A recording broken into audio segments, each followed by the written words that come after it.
এই বাকিটুকু সময় আমার সবার কাছে অনুরোধ, দয়া করে প্রত্যেকেই আমরা আন্তরিকতার সাথে মনোযোগ দিয়ে গ্রহণ করার মানসিকতা নিয়ে আল্লাহর কথা শুনি। তাইলে ইনশাআল্লাহ প্রত্যেকেই লাভবান হবেন, উপকৃত হবেন। এটা একটা গুরুত্বপূর্ণ বিষয় যে আসলে হেদায়েতের জন্য, পরিবর্তনের জন্য, নিজের ভিতরে আখিরাতের ফিকির আসবার জন্য আন্তরিকতা লাগে, নিজের ভিতরেই গ্রহণ করার একটা মানসিকতা লাগে। এই খামখেয়ালি যে গাফেল, কেন হাসে তাও কইতে পারে না, কেন কাঁদে তাও বলতে পারে না, হাঁটে কেন, ওঠে কেন, বসে কেন, কি করে না করে জীবনের কোনো আগামাথা নাই, এই সমস্ত গাফেল খামখেয়ালি মানুষ, এদের দ্বারা দুনিয়ার কোনো উন্নতিও হয় না, আখিরাতের কোনো উন্নতিও হয় না। এই ফালতুই থেকে যায়, গাফেল থেকে যায়। এজন্য যথাযথ মনোযোগ, আগ্রহ, আন্তরিকতা, দুনিয়ার কাজের ব্যাপারেও যদি কেউ করে সেই কাজের মধ্যে তার সমৃদ্ধি হয়। আবার আখিরাতের কাজের ক্ষেত্রেও, ইবাদত আমলের ক্ষেত্রেও ইখলাস, তাকওয়া, যথাযথ নিষ্ঠা, মনোযোগ যার মধ্যে থাকে, আল্লাহ তাআলা তার আখিরাতের তারাক্কি দান করে। এই জন্য আমার কথা হলো, আপনাদের কাছে অনুরোধ, কম হন বা বেশি হন এটা নিয়ে কোনো পেরেশানি নেই। শ্রোতা কয়জন এটা দেখার বিষয়, আন্তরিকতা দেখার বিষয়। এই জন্য প্রত্যেকেই মনোযোগ দিলে ভালো। মনোযোগের ক্ষেত্রে একটা জরুরি বিষয় হলো, হাতে ধরা যেই মোবাইলগুলো, এগুলো নামায় ফেলে। যাদের এই হাতে ধরে রাখছেন মোবাইল, বড় মোবাইল হাতে ধরে রাখলে নিজের ভিতরে আল্লাহর কথা কলিজায় ঢোকে না।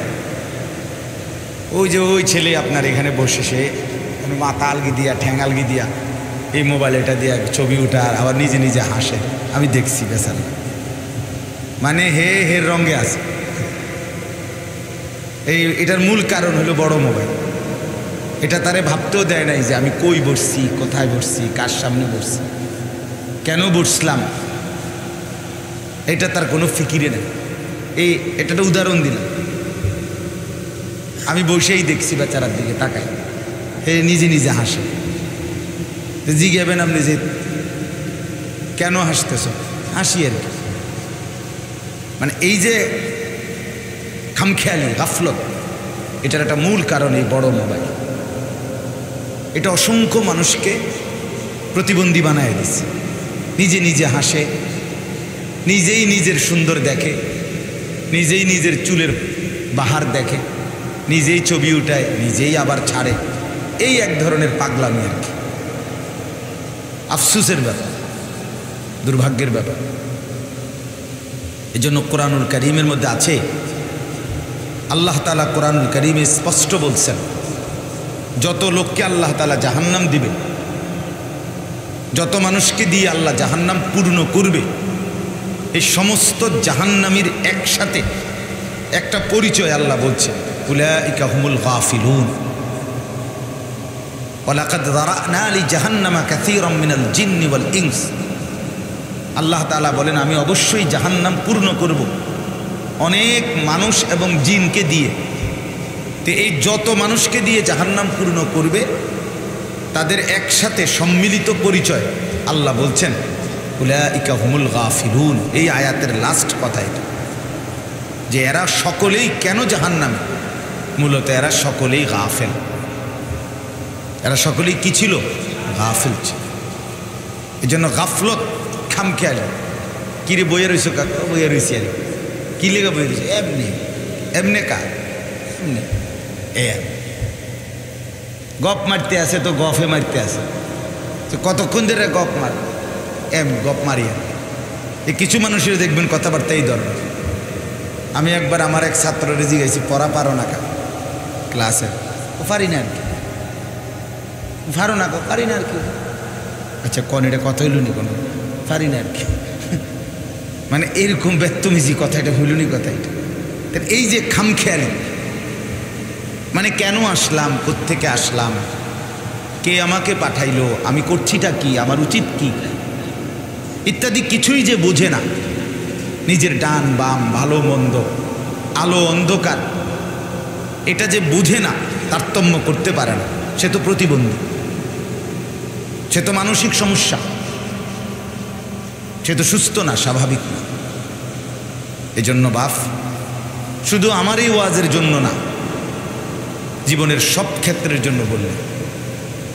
কোরআনুল কারীমে আল্লাহ তাআলা নবী সাল্লাল্লাহু আলাইহি ওয়াসাল্লামকে ইরশাদ করেছেন, ওয়ালা তাকুম মিনাল গাফিলিন। নবীজিকে সরাসরি বলছে, যিনি 24 ঘন্টা আল্লাহর ধ্যানে থাকতেন। রাসূলুল্লাহ সাল্লাল্লাহু আলাইহি ওয়াসাল্লামের স্ত্রী আম্মা জান আয়েশা রাদিয়াল্লাহু তাআলা আনহা সরাসরি বর্ণনা করছেন, কানা রাসূলুল্লাহ সাল্লাল্লাহু আলাইহি ওয়াসাল্লাম ইয়াযকুরুল্লাহ ফি কুল্লি আহয়ান। নবীজি সারাক্ষণ আল্লাহ তাআলার স্মরণ, আল্লাহ তাআলার জিকির করতেন। তো যিনি সারাক্ষণ আল্লাহকে স্মরণ করতেন, নবীজির চেহারা মুবারকের দিকে তাকাইলেই মনে হইতো, সাহাবীরা বলছেন, মুতাওয়াসিল আল আহজান দাইমাল ফিক্র, চেহারা মুবারক দেখলেই বুঝতো যে সারাক্ষণ কোনো চিন্তা করতেছেন, কোনো ফিকির করতেছেন, আর কাকে বলা যায়, আর কিভাবে বলা যায়, আর কেমনে ডাকা যায়, মানুষের পরিবর্তনের জন্য আর কি করা যায়, এই নিয়েই সারাক্ষণ জল্পনা কল্পনা করতেন। সেই নবীকে পর্যন্ত আল্লাহ বলছে, এতটা আল্লাহকে নিয়ে ব্যস্ত থাকতেন যিনি, তাকেও নবীকে আল্লাহ বলছে, ওয়ালা তাকুম মিনাল গাফিলিন, আপনি গাফেলদের অন্তর্ভুক্ত হবেন না। এটা রসুলকে বলছে সাল্লাল্লাহু আলাইহি ওয়াসাল্লাম। তাহলে আমাদের জন্য কি হুকুম? কোরআনুল কারীমে আল্লাহ তাআলা বলছেন, ওয়ালা তুতি' মান আগফালনা কলবাহু আন যিকরিনা ওয়াত্তাবা'a হাওয়াহু ওয়া কানা আমরুহু ফুরুতা।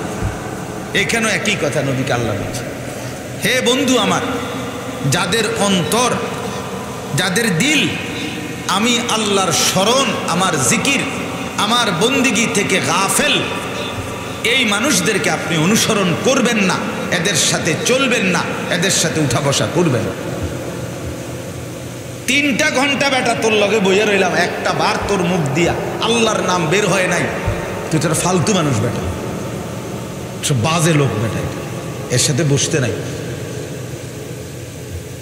বিকাল 3টা বাজে তুমি আড্ডা দিতে বাইর হইলা সমবয়সী ছেলেদের সাথে, রাতের 10টা বাজে ফিরলা, তাহলে 7 ঘন্টা, 3টা থেকে 10টা। অথচ এর মাঝখান দিয়ে আসরের নামাজ, মাগরিবের নামাজ, এশার নামাজ, 3 ওয়াক্ত নামাজ গেল, আজান হইল, কত মানুষ নামাজ পড়ল। অথচ এই হাইওয়ানগুলো একসাথে বন্ধু, একসাথে হাঁটতেছে, মুসলমানের সন্তান 1 ওয়াক্ত নামাজ পড়ল না। এরা মূলত গাফেল। আল্লাহ বলছে, এমন অপদার্থ, এমন ফালতু লোকের সাথে চলবাও না, ফিরবাও না, উঠবাও না, বসবাও, এ তো গাফেল। ওয়ালা তুতি' মান আগফালনা কলবাহু আন যিকরিনা। এই জন্য বাপ, গাফলত অনেক বড় অপরাধ। এ খামখেয়ালি, এমনি আর ফিরে আসি, আর নিজের ভিতরে কোনো অনুভূতি নাই, এটা অনেক বড় অপরাধ। সূরা ইয়াসিন আপনারা অনেক শুনছেন, সূরা ইয়াসিনের শুরুতেই আছে, লিতুনদিরা কওমান মা উনদিরা আবাউহুম ফাহুম গাফিলুন। নবী, আপনি এই মক্কার মানুষগুলোকে কালেমার দাওয়াত দেন, আল্লাহর ভয় দেখান। এদের বাবা দাদাকে ইতিপূর্বে দীর্ঘদিন যাবৎ কেউ আল্লাহর ভয় দেখায় নাই। আজকে অনেক বছর, সেই ঈসা নবীকে আসমানে তুলে নেওয়ার পর আজকে দীর্ঘ 570 বছর, 550 বছর এদেরকে কেউ কালেমার কথা বলে নাই, আখিরাতের কথা মনে করায় নাই, জাহান্নামের ভয় দেখায় নাই। ফলে এদের পূর্বপুরুষ ফাহুম গাফিলুন, এরা গাফেল হয়ে গেছে, এরা আল্লাহকে ভুলে গেছে।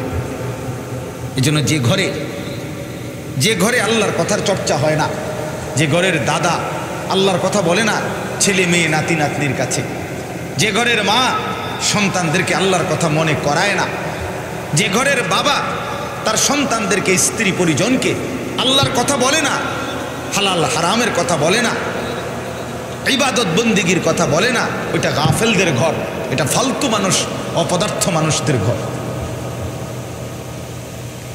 এটা কাল বাইতুল খারিব, এটা বিরান ঘর, এটা সারা ঘর, এটা আমাদের দেশে সারা ঘর কারে কয়, আলগা ঘর কারে কয়, সারা বাড়ি, অর্থাৎ যে বাড়িতে মানুষ থাকে না, পুরাতন পরিত্যক্ত ঘর, কুকুর বিড়াল সাপ বিচ্ছু ইন্দুর এগুলো থাকে যেটার ভিতর, কি বলেন, এটা মানুষ থাকে না, জানোয়ার থাকে। যে দিলের মধ্যে আল্লাহর জিকির থাকে না, আল্লাহর নবী বলছেন এটা বিরান ঘর, সারা ঘর। যে ঘরে আল্লাহর জিকির হয় না সেটা মুমিনের ঘর না, মুসলমানের ঘর, সেটা বিরান ঘর, সারা বাড়ি। এটা ওখানে মানুষ থাকে না, ওখানে সাপ বিচ্ছু কুকুর বিড়াল ইন্দুর কেঁচো এগুলো থাকে।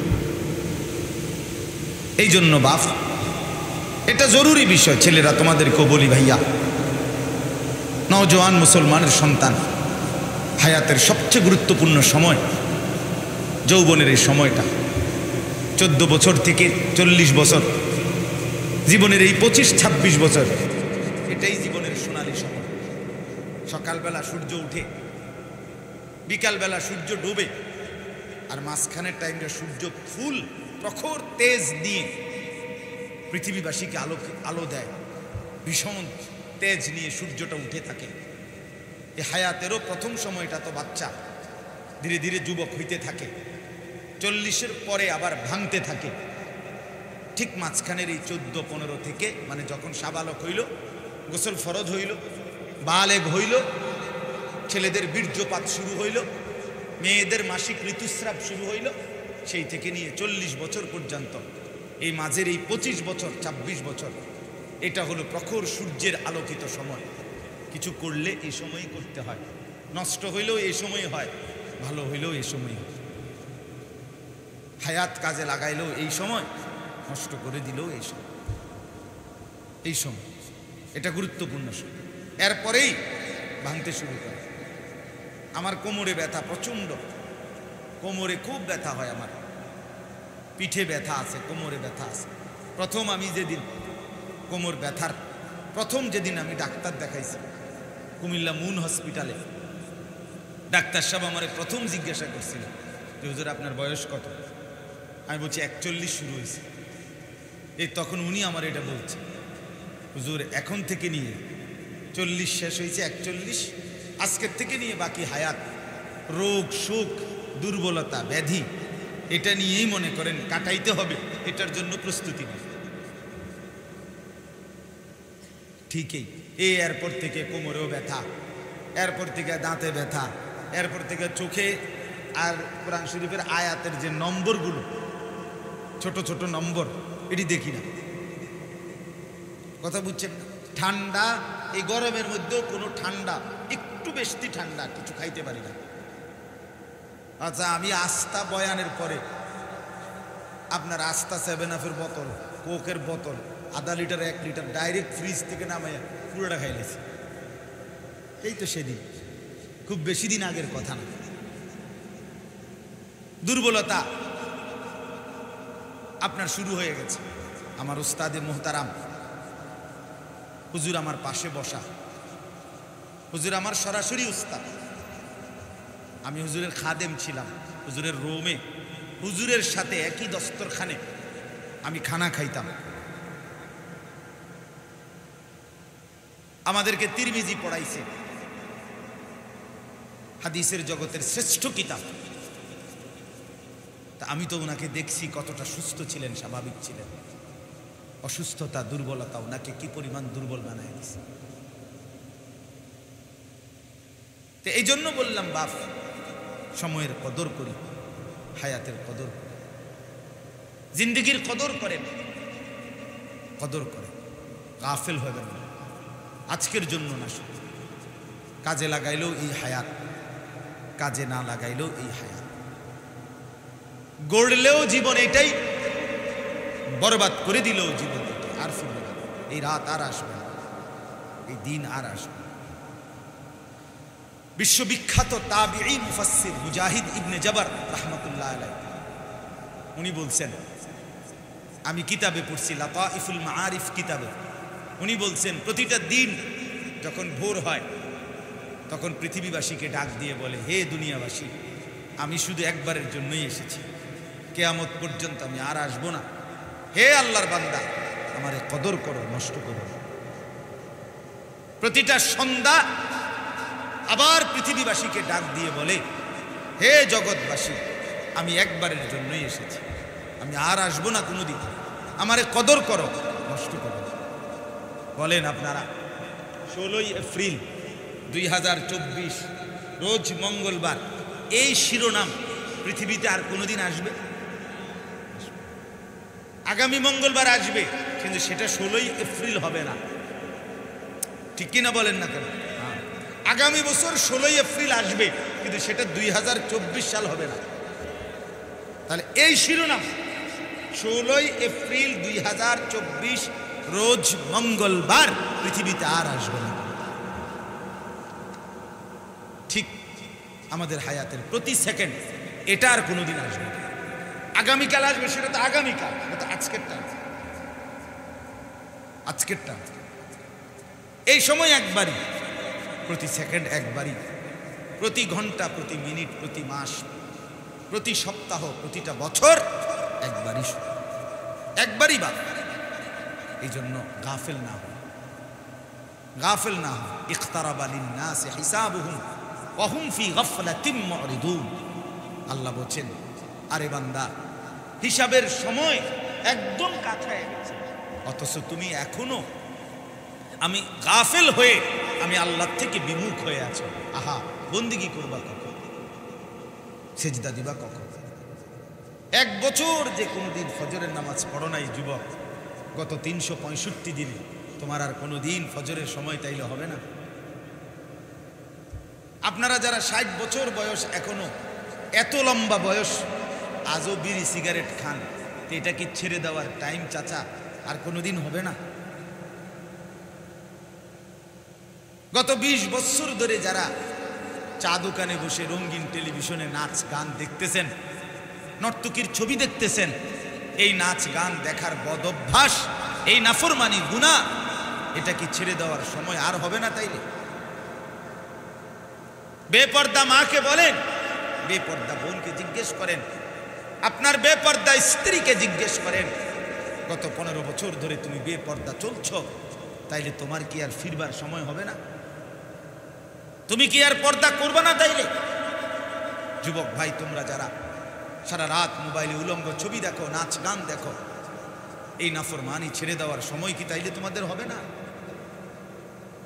তুমি টোটাল ছেড়ে দিলে আল্লাহকে, ভুলে গেলে আল্লাহকে। হায় হায়, এটা কেমন কথা? এটা কেমন কথা? মানুষ কেমনে এমন হয়? মুসলমান এভাবে কেমন? যে পবিত্র এক মায়ের গর্ভে জন্ম নিছে, যে এক বাবার ঘরে জন্ম হয়েছে, যে এক মুসলমান মা বাবার ঘরে বড় হয়েছে, সে এত বড় নাফরমান কেমন হয়? আমি অনেক সময়, আমার এটা বহুদিনে, আমি আজও উত্তর পাই নাই, যে মুসলমান মা বাবার ঘরে ঘুমাইয়া, আপন মা মুসলমান, বাপ মুসলমান, সেই ঘরে ঘুমাইয়া খোদার 365 দিনে 1 বছরে কোনোদিন ফজরের নামাজ পড়ে না, এত বড় জানোয়ার মুসলমানের ঘরে কেমনে ঘুমায়? আমি আজও এটা বুঝি না। এটা কি জানোয়ার? এটা কি অসভ্য? তার মা কেডা, তার বাপ কেডা? আমি বুঝি না। তুমি মায়ের সার্থকতা কি? তুমি বাবার জীবনের সার্থকতা কি? হ্যাঁ, আমি বুঝলাম। কি ফুলাইন মানুষ করলা, কি সংসার করলা, কিত্তা ভাত খাও, কিত্তা ঘুম যাও, কার লাগে বানাইলা সোফা, কার জন্য বানাইলা খাট, কার জন্য এই জীবন যৌবন শেষ করলা? হায় হায় রে বেউকুফ মুসলমান, মানুষ বুঝি এত বোকা হয়? কিরে, আমি এটা কি মানুষ করতে আছি? এটা তো মানুষও না, জানোয়ারও না, এটা তো ফায়জামাও না, প্লাস্টিকও না, এটা কিতা? এটা কি? আমার চোখের সামনে আমার ছেলে 1 ওয়াক্ত নামাজ পড়বে না, এত বড় অপদার্থ, তারে আমি আমার চোখের সামনে, আমার খাইয়া, আমার টাকা কিনলে গের থেকে আমি মরে গেলে ভালো না? আমার জীবনের সার্থকতা কি নিয়ে? আমি আমার আব্বারে জীবনে একবার আমার পুরা পড়ালেখার জীবনে একবার শুধু বলছিলাম, আব্বা আমি এই মাদ্রাসায় পড়বো না, একটা মাদ্রাসার ব্যাপারে। মানে একদিন মেহমান আসছে মাদ্রাসার দফতরে আসরের নামাজের সময়। আমরা ছাত্ররা সব মসজিদে নামাজে বসে রয়েছি কাতারে। হুজুররা ওই মেহমান বিদায় করতে গিয়ে একটু দেরি করে আসছে মসজিদে জামাতের টাইমের। তো এই ফুলাফান সব ধুমসে কথা কইছে মসজিদে। তো একজন হুজুর আছিলেন, হুজুর আমাদের ওস্তাদ। হুজুরে নামাজের সালাম ফিরাইয়া মেহমানজন গেছে গা, হুজুরে সবাই কইছে যে সব ছেলে দাঁড়াইলাম, কইছে সবাই রুকু দাও। রুকু দিছি আমি, সবাই ফাসাদ এক সিরিয়ালে 72 টিপ টাইটসে ফিরে দিছি সব দিন। এখন আমার কথা হইলো যে আমি একটা কথাও কইছি না, আমি চুপ আসিলাম, আমি ফিরে খেলাম। আমি বাড়িতে গিয়ে আব্বারে কইলাম, আব্বা আমি বাবুরে আমার তো বিচার আচারের দরকার নাই, আমি এই মাদ্রাসাটা করতাম, আমার অন্য মাদ্রাসা পড়াইবেন। তখন আমার আব্বা বলছিল যে ফুত, পরের বেলা ভাত, পরের লোকমা ভাত আমার ঘরে খাইও না। সাফ কথা, পরের লোকমা ভাত খাইও না, বের হও ঘর থেকে। যদি পড়তে হয় তা আমি যে এই মাদ্রাসায় দিছি এখানেই পড়তে হবে, আর যদি না পড়ো তো তোমার মতো করে তুমি বের হও, চলো যেটা মন সেটা করো, আমার ঘরের ভাতের লোকমা দিও না। আল্লাহর কসম আমার মনে আছে, আমি কাঁদতে কাঁদতে চোখের পানি মুছতে মুছতে আবার মাদ্রাসায় ফিরে গেছি। বুঝছি এই বাপ আসলেই পরের বেলা খাইতে দিবে না। বাবার সেই কঠোর শাসন আমার দিল বলে যা আমার উস্তাদের সামনে আপনাদের সামনে দুই শব্দ বলার তৌফিক হয়েছে। গাফেল না হওয়া, গাফেল না হওয়া, গাফেল না হওয়া। দয়া করে রহম করেন, হায়াতের উপরে কদর করেন, জিন্দগির উপরে কদর করেন। এই জীবন আর ফিরবে না। হাত্তা ইদা জাআ আহাদাহুমুল মাউত ক্বালা রাব্বিরজিউন। কোরআনুল কারীমে আছে, আল্লাহ তাআলা বলেন প্রত্যেকটা নাফরমান পাপীর সামনে যখন মৃত্যুর সময় আসবে, মালাকুল মউত আজরাইল এসে হাজির হবে। খোদার কসম কোরআনে আছে, আল্লাহ তাআলা বলেন প্রতিটা নাফরমান তখন বলবে রব্বিরজিউন, আল্লাহ আমাকে দুনিয়ার হায়াত একটু সময়ের জন্য আবার ফেরত দে, আমার একটু সময় দে। এই সময় চাই। আজকে তো মনে করেন 8টা বাজে এশার আজান হয়েছে, এখন রাতে 10টা 10 বাজে। তা আপনি তো 2 ঘন্টা এশার নামাজের ওয়াক্ত পাইছেন, অথচ পড়লেন না নামাজটা, কথার কথায় পড়লেন না। তাইলে আপনি তো সময় পাইছিলেন, কিন্তু এমন একটু সময় নাফরমান আল্লাহর কাছে চাইবে। লাআল্লি আ'মালু সালিহান ফীমা তারাকতু। আল্লাহ বলবে কেন সময় চাচ্ছ বান্দা? নাফরমান বলবে আল্লাহ যে আমলগুলো ছুটে গেছে এবার যদি একটু সুযোগ দেন, মালাকুল মউত আজরাইলকে যদি সরিয়ে দেন, তাহলে আমি সেই নেক আমলগুলো পুনরায় করব, আমার একটু হায়াত দেন। আল্লাহ তাআলা বলবেন কাল্লা, না বান্দা, কখনো আর হবে না, আর হবে না। জিন্দেগি ওয়ান ওয়ে, যেই রাস্তা দিয়ে শুধু সামনের দিকেই যেতে হয়, পেছন দিকে আর ফিরে আসা যায় না।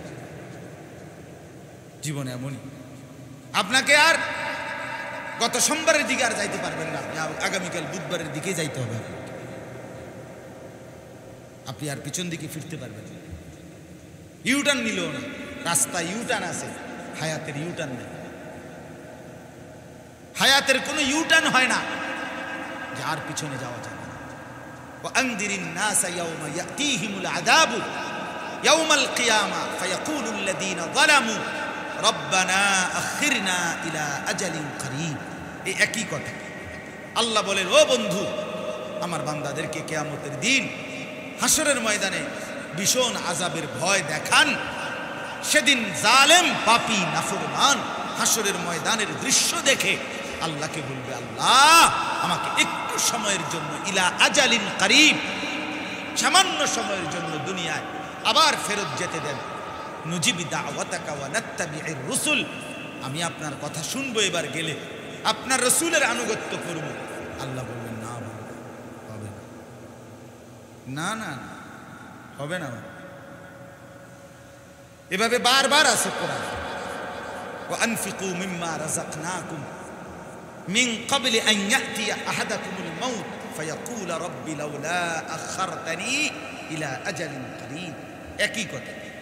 আল্লাহ বলে বান্দা এখন দান করো, নয়তো মৃত্যু আসলে তুমি কিন্তু সত্যি সত্যি আমার কাছে বলবা যে আল্লাহ আমার একটু সময় দেন। কিরবা ফাসাদ্দাকা, এবার যদি সুযোগ পাই, হায়াত পাই, যা আছে বিডা মাডি গডি বাড়ি সব তোমার রাস্তায় দান করে দেব। আল্লাহ বলছে না, এত এত বালাও বালা না, লাগবে না আমার এটি তো দিতে চাইবে, আবার হায়াত চাইবে।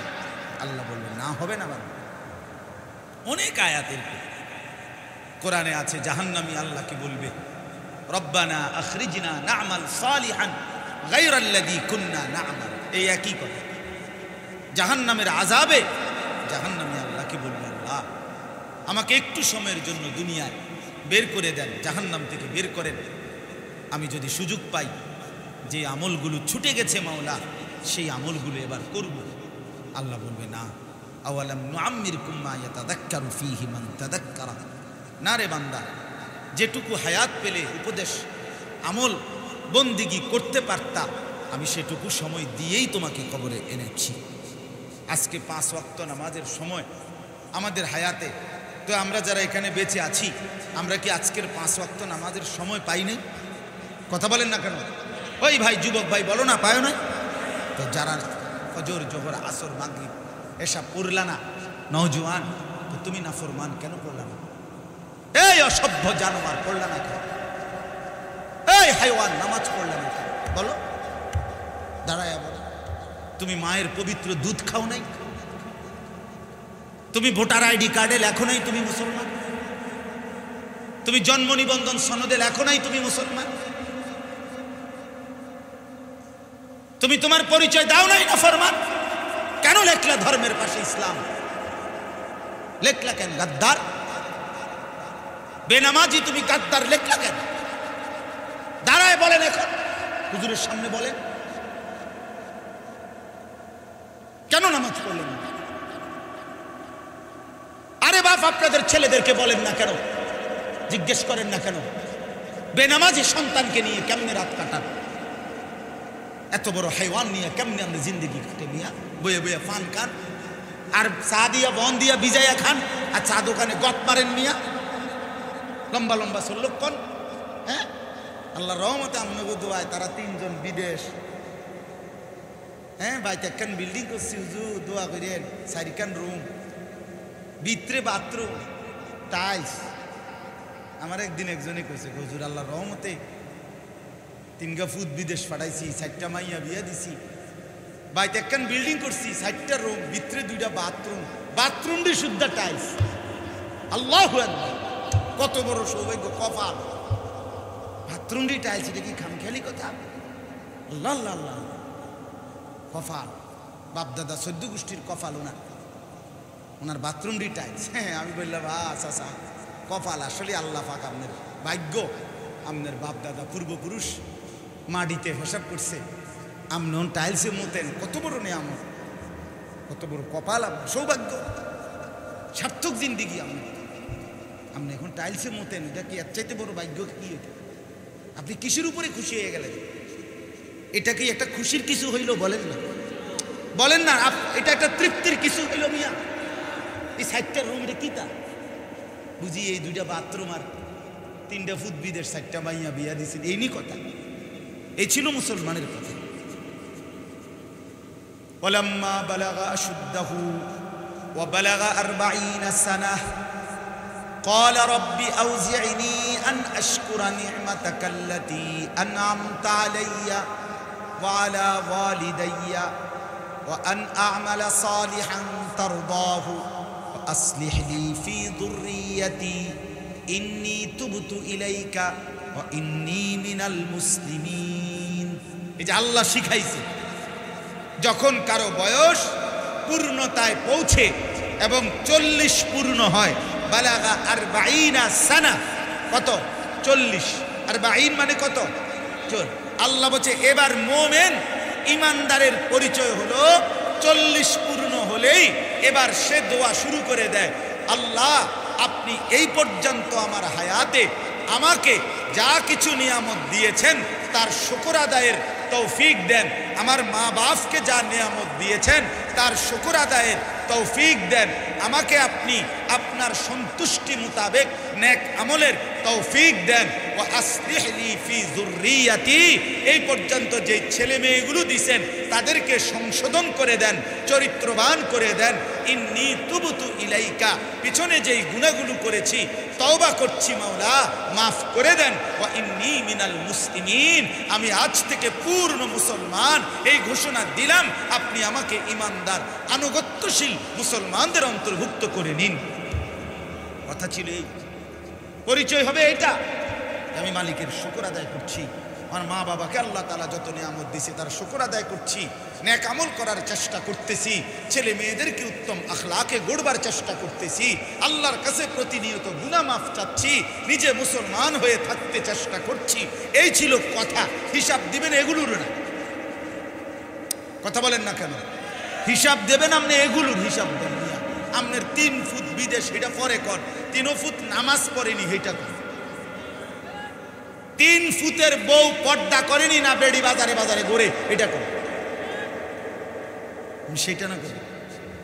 চারজিতে বিয়ে দিছেন, চারজি বাপের বাড়িতে নামাজ পড়েনি আর স্বামীর বাড়িতে পর্দা করেনি ওইটা বলেন, এটা বলেন, এটা বলেন। আপনার ছেলে মেয়ে যতজন কোরআন শরীফ পড়তে পারে কয়জন এটা বলেন, ওইটা বলেন।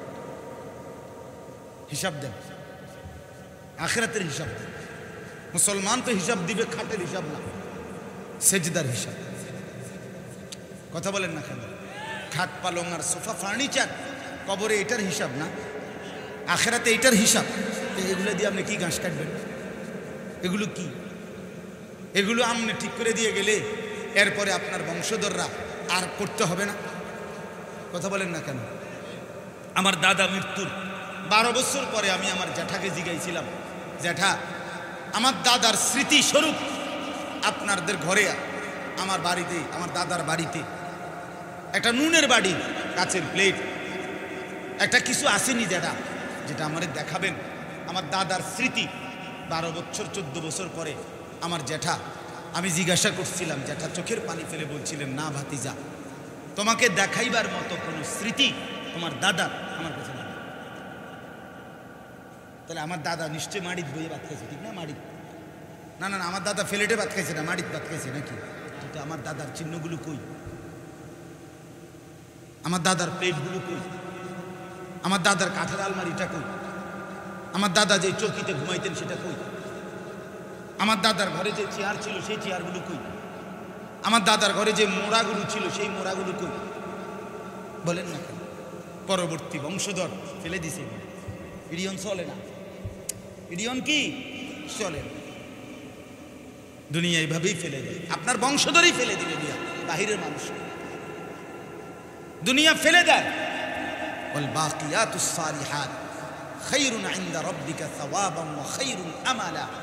কিন্তু আল্লাহ তাআলা বলে, বান্দা শুনো, প্রতিটা নেক আমল, প্রত্যেকটা সেজদা, প্রতিটা রুকু, প্রতিটা ইস্তিগফার, প্রতিটা জিকির, প্রতিটা তিলাওয়াত, প্রতিটা সুবহানাল্লাহ, প্রতিটা আলহামদুলিল্লাহ, প্রতিটা আল্লাহু আকবার, প্রত্যেকবার লা ইলাহা ইল্লাল্লাহ, পৃথিবীর কোনো পরিবর্তনে এটা কোনো দিন শেষ হবে না।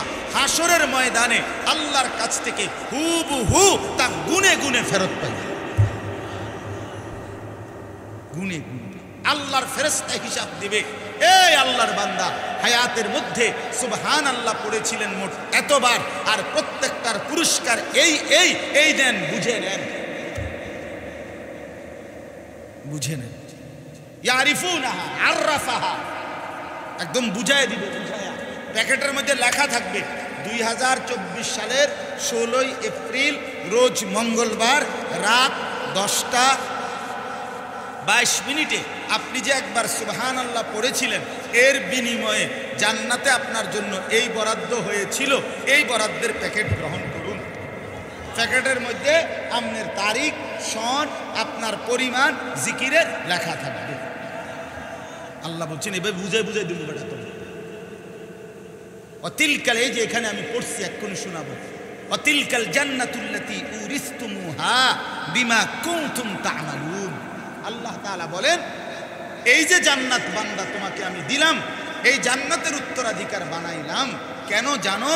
বিমা কুনতুম তা'মালুন, তুমি যে আমল করেছিলে, সেজদা দিয়েছিলে, গোলামি করেছিলে, জিকির করেছিলা, হালাল খাইছিলা, পর্দার উপরে চলছিলা, এই আমলের বিনিময়ে আজ এই নয়নাভিরাম সুন্দর জান্নাত বুঝাইয়া দিলাম। এই যে কোরআনের বহু আয়াতে আছে, জাযাআম বিমা কানু ইয়ামালুন, বান্দা তুমি যে আমল করেছিল তার জাযা, তার বিনিময়, তার বিনিময়। এই জন্য দয়া করে আমি অনুরোধ করছি, হায়াতের কদর করে, জিন্দেগির কদর করে। বলেন ইনশাআল্লাহ। যুবক ভাই আপনারাও বলেন, মুরব্বী চাচা আপনারাও বলেন। আবার সিদ্ধান্ত নেন, আবার সিদ্ধান্ত। কোন দিন থেকে বদলাবেন ফিকির করেন। ইস্তাফতি কালবা, আপনি আপনার দিলকে জিজ্ঞেস করেন বদলাবেন কোন দিন? বিড়ি সিগারেট কোন দিন ছাড়বেন? চা দোকানের আড্ডা কোন দিন বন্ধ করবেন? নাচ গান নর্তকীর ছবি দেখা কোন দিন বন্ধ করবেন? কথায় কথায় ছাসা গালি দেন, আগ করলে গালিলেনি সারা কথা বলেন না, এই অসভ্য অভ্যাস কোন দিন ছাড়বেন? সুদ, সুদের লেনদেন, কিস্তির লেনদেন, এই হারাম আর কোন দিন ছাড়বেন? বলেন। আপনার ঘরে আজকে 20 বছর টেলিভিশন চলে, প্রতিদিন নাচ গান, আপনার ছেলে মেয়ে নাতি নাতনি নর্তকীর ছবি দেখে, নাচ গান দেখে। আহা চাচা, এই অবস্থায় কবরে যাচ্ছেন, কি রেখে যাচ্ছেন? হযরত আবু বকর সিদ্দিক রাদিয়াল্লাহু তাআলা আনহুকে নবী জিজ্ঞেস করছিলেন, হায় আবু বকর, ঘরে কি রেখে আসছে? শুনছিলেন না এই ঘটনাটা?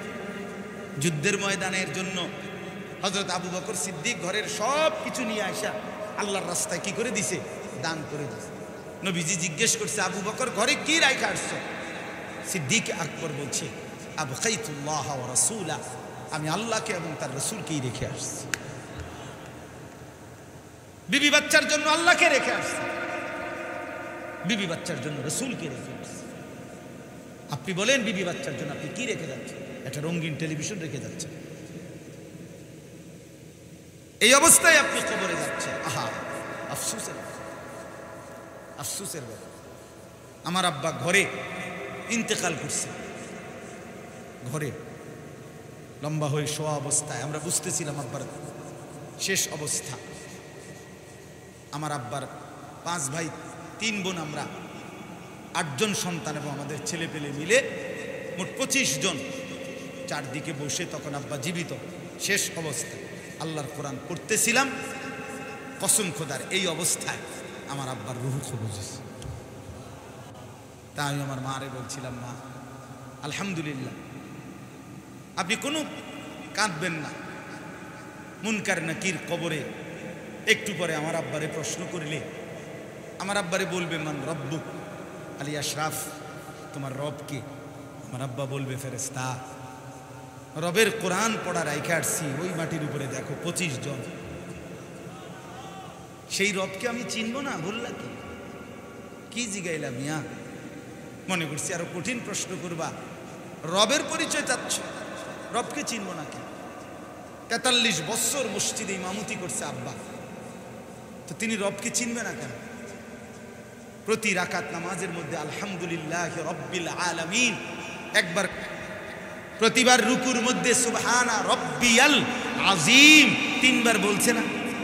রুকুর থেকে দাঁড়াইয়া সামি আল্লাহর পরে রব্বানা রব্বানা লাকাল হামদ বলে নাই? সেজদায় গিয়া 2 সেজদায় কমপক্ষে 6 বার সুবহানা রব্বিয়াল আ'লা বলে নাই? তো যিনি সেজদাতেও রব বলছে, যিনি দাঁড়াইয়াও রব বলছে, যিনি রুকুতেও রব বলছে, যিনি সূরা ফাতিহাতেও রব বলছে, এভাবেই 5 ওয়াক্ত, এভাবেই 7 দিন, এভাবেই 1 মাস, এভাবেই 1 বছর, এভাবেই 43 বছর, উনি ভুলবে কেন রবকে? কেন ভুলবে? এজন্য নামাজি কেন ভুলবে? নামাজি রবকে ভুলতে পারে না। নামাজি রবের সাথে তার নিবিড় সম্পর্ক হয়। প্রত্যেকটা নামাজি 5 ওয়াক্ত নামাজ যে পড়ে সে রবকে খুব চিনে, কারণ সে একবার আলহামদুলিল্লাহি রব্বিল আলামিন এখানে রব বলছে, সুবহানা রাব্বিয়াল আযীম এখানে 3 বার বলছে, রব্বানা লাকাল হামদ এখানে 1 বার বলছে, সুবহানা রাব্বিয়াল আ'লা এখানে 2 সেজদাতে কমপক্ষে 6 বার বলছে। তাহলে সেজদাতে 6 বার, রুকুর থেকে দাঁড়াইয়া 1 বার, 7 বার, রুকুতে 3 বার, এই হলো 10 বার। আলহামদুলিল্লাহি রাব্বিল আলামিন সূরা ফাতিহাতে 1 বার, এই হলো 11 বার। রাতে এবং দিনে 5 ওয়াক্ত নামাজে কমপক্ষে তাকে 17 রাকাত নামাজ পড়তে হয়, পড়তে। তাহলে এইভাবে ফজরের নামাজের 2 রাকাত সুন্নত, জোহরের নামাজের 2 রাকাত, আরে ফজরের 2 রাকাত ফরজ, জোহরের 4 রাকাত সুন্নত, জোহরের আপনার 4 রাকাত ফরজ, 2 রাকাত সুন্নাত, মাগরিবের 3 রাকাত ফরজ, মাগরিবের 3 রাকাত 2 রাকাত সুন্নাত, এশার 4 রাকাত ফরজ, এশার 3 রাকাত সুন্নত, 2 রাকাত সুন্নত, 3 রাকাত বিতির। এইভাবে মোট 32 রাকাত নামাজ প্রতিদিন তাকে পড়তে হয়েছে। আর 11 বার প্রতি রাকাতে রবের নাম মনে রাখছে। 32 × 11 352 বার প্রতিদিন তার রবকে সে উচ্চারণ করছে। 352 বার যদি কোনো নামাজি 40 বছর রবকে বলে থাকে, আর সেই লোকটা মাটির মাত্র 3.5 হাত নিচে না যাইতেই 352 বার বলা, 40 বছরের লাগাতার রবের পরিচয় এত তাড়াতাড়ি ভুলবে কেন?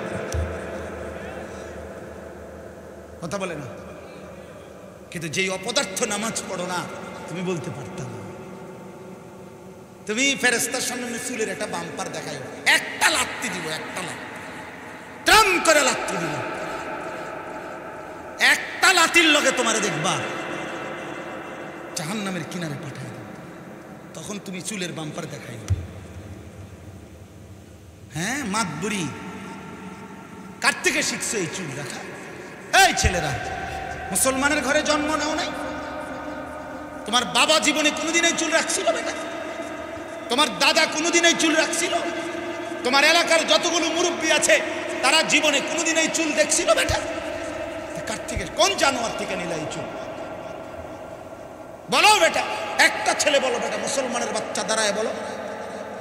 তুমি না পড়ালেখা করছো, তুমি না শিক্ষিত ছেলে, কার থেকে নিলা এই চুল? এই চুল কোন জানোয়ারের চুল? এ তো বেঈমানের চুল, এটা তো কাফেরের চুল। মাথা নোয়াইলে হবে না ছেলেরা, মাথা নোয়াইলে কিন্তু কি হয় না, তুমি ওখানে না মাথা নোয়াইছো, আমার থেকে আড়াল করে কি লাভ? আমি কি তোমার বিচার করতে আসি নাকি? কথা বলেন না কেন? এটার অর্থ কি তোমার বিচার করছি এখানে? তোমার বিবেক জাগাইতে চাই, তোমার অনুভূতি জাগাইতে চাইছি। তুমি না জাগলে কি হয়েছে? আমার ফতে আমি, তোমার ফতে তুমি, ঠিক কিনা বলেন? একটু পরে মুনাজাত হয়ে গেলে কার লেগে কে বইয়ে থাকবে? কার সময় আছে মিয়া? সময় কার আছে? আমারও ঘুমের টাইম, আপনাকেও ঘুমের টাইম, ঠিক কিনা বলেন নাকি? তোমার বিবেক জাগাইতে চাই। আমার বন্ধু কার মতো সাজলা, কার মতো, কার? খোদার 30 দিন রব্বে করিম আল্লাহ তাআলা বললেন, বান্দা আমি একটা মাস পূর্ণ রমজান আমি আল্লাহ তাআলা রোজা, ইফতার, সাহরি, 20 রাকাত তারাবি, শেষ দশকের এতেকাফ, শবে কদর, এতগুলো নিয়ামত একটি মাসেই দিছি। 2, দ্বিতীয়ত খেয়াল করো বান্দা, রহমতের দুয়ার খুলে দিছিলাম, জান্নাতের দুয়ারগুলো খুলে দিছিলাম, জাহান্নামের দরজা বন্ধ করে দিছিলাম। আমি আল্লাহ শয়তানগুলোকে শেকলে বন্দি করে দিছিলাম। শুরুটা রহমত দিয়ে পূর্ণ করেছি, মাঝখানেরটা মাগফিরাত দিয়ে ভরে দিলাম, শেষের অংশ নাজাত দিয়ে দিলাম। আমি আল্লাহ তাআলা একটা নফলকে ফরজ বানায় দিলাম, একটা ফরজকে 70টার সমান সওয়াব দিয়ে দিলাম। একজন রোজাদারকে ইফতার করানোতে জাহান্নামের মুক্তি ঘোষণা দিয়ে দিলাম এবং পূর্ণ রোজাদারের সওয়াবের ঘোষণা দিলাম। নবীকে জানায় দিলাম, বন্ধু আমার বান্দা রমজানের দিনে তার রোজার নেকি ফেরেশতা ডান কাঁধে যে সারা বছর লিখত নেকি লেখে, তাকে দিয়ে লেখাবো না, আমি নিজে লিখব, আমি নিজে দেব। এত কিছু বলার পরে, এত নিয়ামত, এত এত বন্দিগি দিয়ে, এত সুযোগ সুবিধা দিয়ে যেই আল্লাহ রমজানের একটা মাস সাজাইলেন, সেই রমজান পালন করার পর, এত বড় মাসটা পাওয়ার পর, বুধবার দিন যখন চাঁদ উঠল, মাগরিবের ওয়াক্ত হইল, রমজানের একটা মাস শেষ হইল, এই এক মাসের এতগুলো নেকি, এতগুলো বন্দিগি, এতগুলো আমল এতগুলো ঔষধ, এই সব কিছু কি পরবর্তী 24 ঘন্টা, পরবর্তী 12 ঘন্টাও কি এটার টেম্পার থাকে না? বুধবার দিন যখন সন্ধ্যা হইল, পরের দিন সন্ধ্যা পর্যন্ত, বৃহস্পতিবার সন্ধ্যা পর্যন্ত 24 ঘন্টা। ধরেন সন্ধ্যা হয়েছে 6টায়, কথার কথা, তাহলে পরের দিন সকাল 6টা পর্যন্ত 12 ঘন্টা, সন্ধ্যা 6টা পর্যন্ত কয় ঘন্টা? 24 ঘন্টা। তাহলে এই বৃহস্পতিবার সন্ধ্যা পর্যন্ত এই 24 ঘন্টার ব্যবধানে দীর্ঘ একটি মাসে আল্লাহ তাআলা এতগুলো নিয়ামত দিলেন, এতগুলো ইবাদত দিলেন, এতগুলো নেকি দিলেন, এতগুলো সুযোগ দিলেন।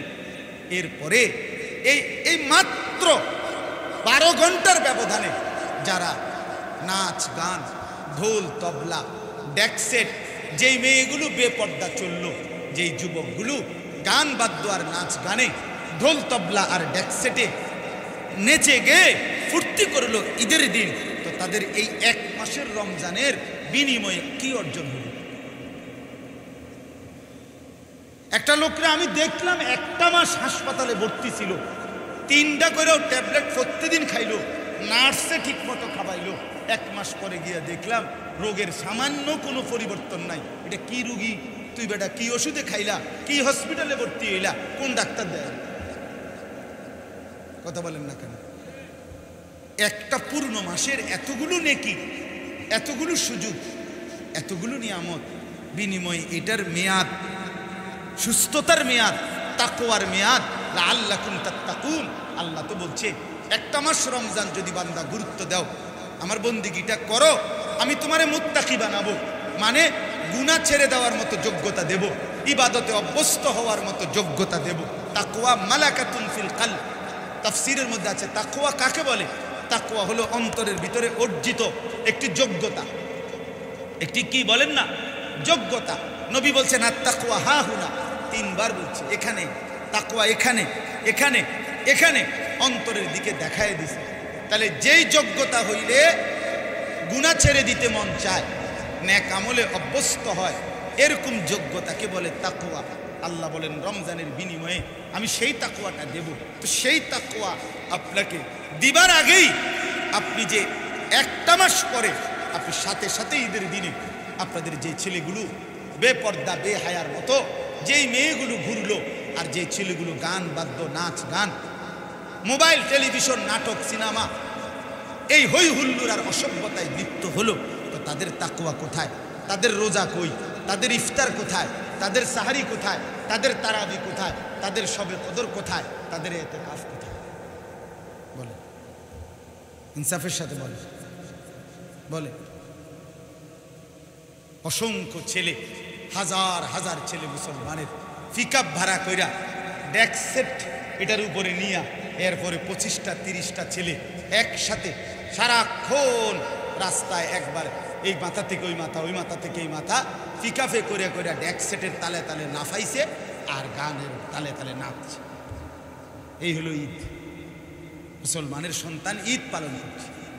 আমার ছেলে আমারে বলছিল 1 বছর আগে, আমার ছোট ছেলে এরকম ঈদের নামাজ থেকে ফেরত আসবার সময় আমার ছেলেটা আমারে জিগাইছিল, আব্বু কই? হে দেখছে এরকম পিকআপের মধ্যে ফুলানি নাচে, ডেকসেট লইয়া গানের তালে তালে। ছেলেটা বুঝে নাই, তো হে আমারে বলছে আব্বু আব্বু এরকম করে এরা এরকম করে লাফায় কা। এর বয়স 6 বছর বা 6.5 বছর ছিল তখন বয়স। তা আমি আমার ছেলেরে বলছিলাম, আব্বু এগুলোরে আজকে সকালে কুত্তা কামড়াইছে, আজকে সকালবেলা এগুলোরে কি কামড়াইছে? কুত্তায় কামড়াইছে, এগুলোরে কুত্তা কামড়াইছে, কুত্তায় কামড়াইছে, তোরে কুত্তা কামড়াইছিল, এজন্য তুই নাচলি গাইলি।